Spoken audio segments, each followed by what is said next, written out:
New Zealand's Bird of the Year poll has been hit by vote-fixing claims for the second time in 3 years.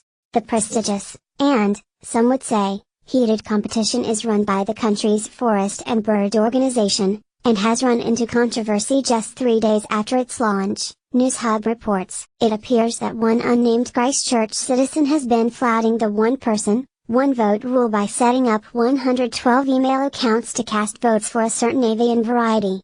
Wellington-based scientist Yvonne Richards spotted the apparent fraud using a program that he had previously used to follow elections.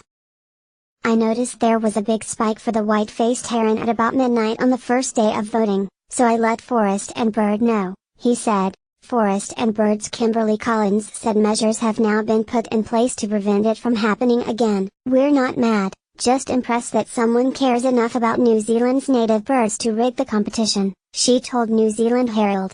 But as Stuff.NZ reports, the poll is splitting households in New Zealand, where it has become a fractious political bird fight. "If you pick a dumb bird, you have to have a think about what that says about you," one voter who disagreed with his partner's vote for the carrier wood pigeon said.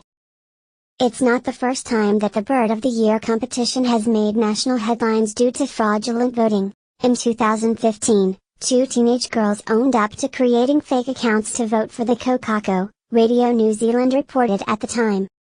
In response, Forest and Bird invited the sisters to take on some voluntary work for the organisation to atone for their behaviour. Bird of the Year has become a vehicle that raises awareness of the fragility of New Zealand's ecosystem, where a third of native bird species are at risk of becoming extinct through imported predators and the destruction of their habitats. This year's competition, which closes on 23rd of October, sees the kea, the parrot dubbed Clown of the Mountains, well ahead in the voting.